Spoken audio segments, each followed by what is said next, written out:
Everybody, we went to the Lake Erie Reptile Expo.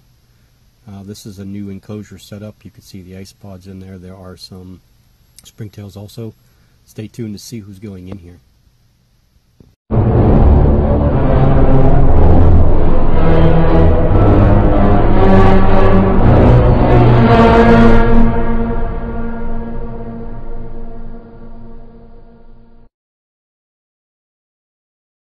Okay, everybody. Well, it was a small expo this time, a little bit smaller than the last one, but they are doing these monthly, so hopefully they'll build up a little bit and we'll get some more people there with more arachnids and stuff. There was a small variety of tarantulas and scorpions. We'll go over kind of what they had here. I just want to show you what I got. It wasn't anything really major. Only real collection pickup was this one right here. We did get a new box for Haley's Russian tortoise, so he's got a little bit more room to get in and out of there. The one that we had, he struggled to get in the hole, so we got him something new to hide in, and let me go over what we got.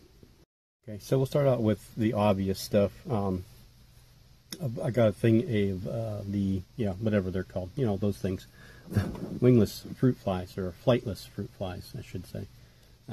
To feed some of the smaller slings yet. I don't really need them much longer, but I figured this culture would get me through, I think, to where I can really start giving them cricket legs and stuff that they'll actually take down, but we'll see. I got it because it was there, basically.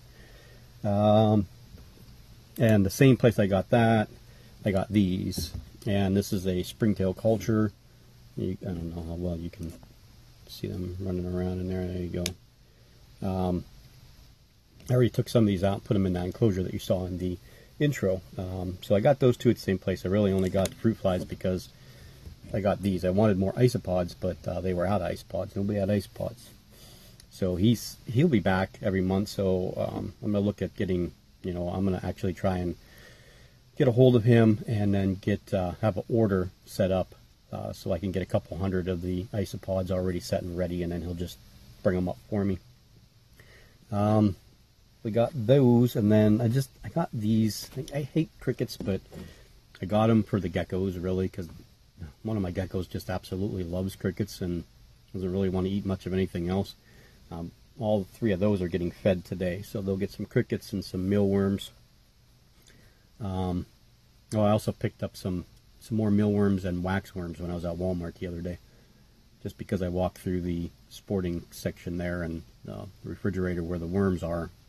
I saw them. I wanted to get butterworms for them, but they didn't have them this time. So, okay, so we have crickets again. We'll use these for some of the tarantulas and for feeders. This is the funny story here. I got 3 of these.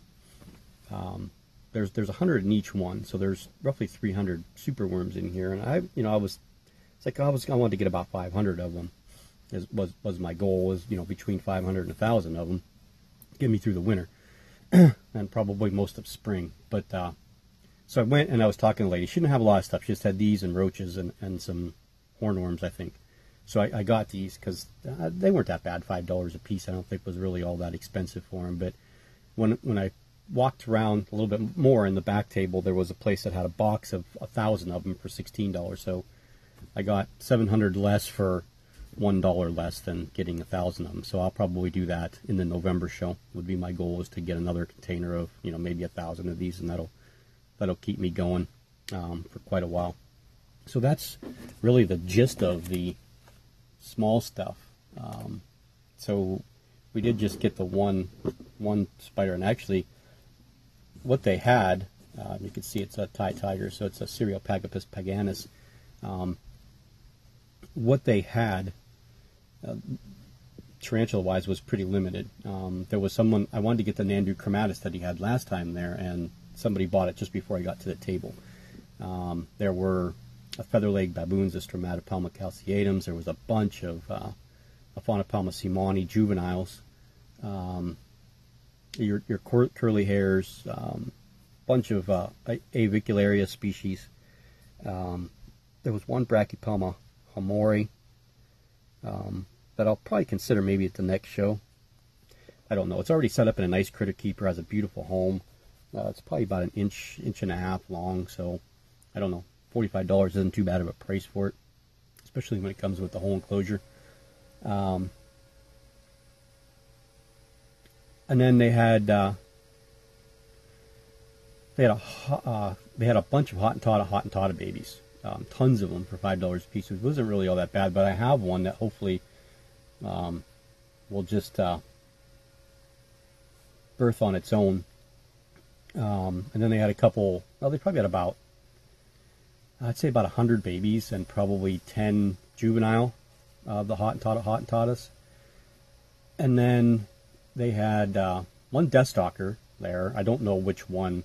It really looked like a Hottentotta to me, so it was only marked death stalker. So I didn't even think about it. What I did look at was the Arizona desert, or the hairy, was it the Arizona hairy desert scorpions or whatever they are. I can't remember the name of them.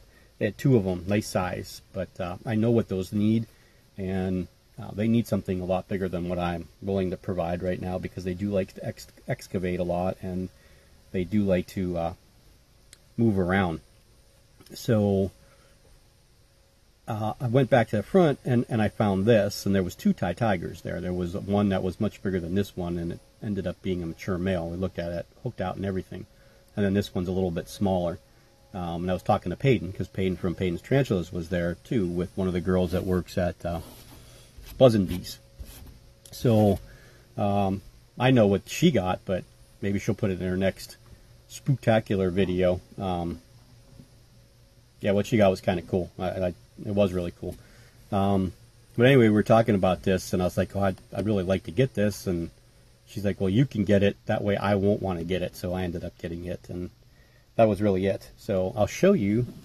She's actually rather calm. I think it's just because she's in this. I'm hoping it's a female, but you never know. There it is right there. So it's rather calm. So this one's going to go into that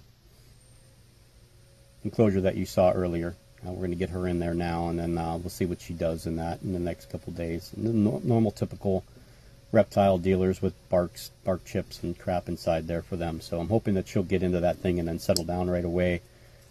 She has a burrow already made with the moss and everything, and we'll go over that here in a second. I'd like to get her in there, so let's try doing that.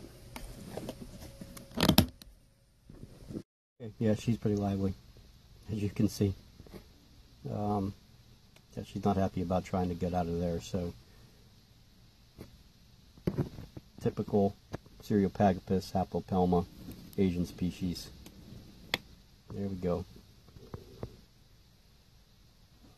Okay, well, I'm going to get her out of there, and then I'll show you once we're all done. Okay, folks, so there she is. She definitely looks like a she ventrally. 7 legs, so you could see the R foreleg is missing on her. Very, very, very feisty tarantula. So I'm kind of excited to work with her. This is really, other than the Cereopagopus lividus, this is the largest Asian species I have right now. Well, my Ornithoctone, or Orphnaeus philippinus too, and then the Ornithoctone species Laos, or present-day Abuelas, is about 4 inches as well. This one's roughly about 3.5, 4 inches as well, full of attitude. So yeah, that's what we got. We're going to feed her real quick, see if she'll actually take something, and then let her go for a little while, see what she does. Hopefully she'll go right down into there, dig in there, and then you can see I put living moss all around her so we can keep some humidity in here for her.